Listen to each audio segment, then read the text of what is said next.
Assalamualaikum teman-teman. Perkenalkan, nama saya Dina Rahma Almaida, NPM 021 dari Pendidikan Bahasa dan Sastra Indonesia. Kali ini aku akan menerangkan kepada kalian semua mengenai surat pribadi dan surat dinas. Nah, apa aja sih materi yang harus dipelajari pada bab ini? Yang pertama, ada pengertian, yang kedua ada tujuan, yang ketiga macam-macam, keempat struktur, kelima ciri kebahasaan, dan keenam unsur kebahasaan. Masuk kepada pengertian surat pribadi dan surat dinas. Pengertian surat pribadi adalah bentuk komunikasi tulis atau surat menyurat antara seseorang kepada orang lain, sifatnya informal atau tidak resmi. Sedangkan surat dinas, surat yang ditulis dalam situasi formal dan untuk kepentingan formal, biasa diberikan kepada instansi perusahaan ataupun lembaga. Pengertiannya seperti di atas ini.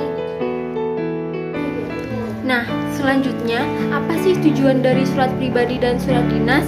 Yuk, mari kita ketahui tujuan surat pribadi dan surat dinas pada slide selanjutnya. Ini dia tujuan dari surat pribadi dan surat dinas. Tujuan dari surat pribadi adalah untuk mempererat jalinan silaturahmi yang ditujukan untuk kerabat, teman, dan lain sebagainya. Sedangkan surat dinas untuk kepentingan formal yang ditujukan kepada lembaga pemerintah perusahaan. Contohnya seperti surat lamaran kerja. Macam-macam surat pribadi dan surat dinas.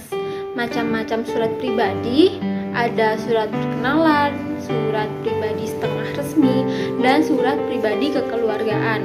Sedangkan macam-macam dari surat dinas ada surat pemerintah, surat sosial, dan surat bisnis.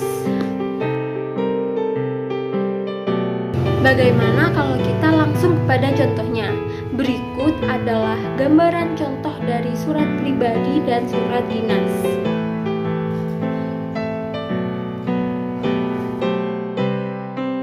Struktur surat pribadi meliputi tanggal surat, alamat surat, pembuka surat, dan lain sebagainya. Sedangkan struktur surat dinas meliputi kop surat, nomor surat, tanggal surat, lampiran, dan lain sebagainya. Kalian bisa menyimak dan melihat dari slide berikut ini. Pada slide ini kita akan membahas mengenai ciri kebahasaan nih surat pribadi dan surat dinas. Ciri kebahasaan surat pribadi yaitu isinya menggunakan dan memperhatikan tata etika dan sopan santun. Sedangkan ciri kebahasaan dari surat dinas yaitu singkat, resmi, jelas, dan berpola tetap.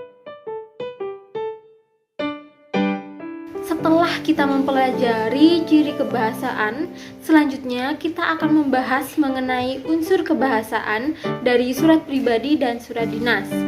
Surat pribadi menggunakan kata yang tidak baku, terkesan kata yang digunakan pada kegiatan sehari-hari dan santai. Sedangkan pada surat dinas menggunakan kata yang terkesan baku dan sesuai dengan KBBI. Terima kasih, sekian dari penjelasan saya. Semoga bermanfaat dan semoga hari Anda indah selalu. Wassalamualaikum warahmatullahi wabarakatuh.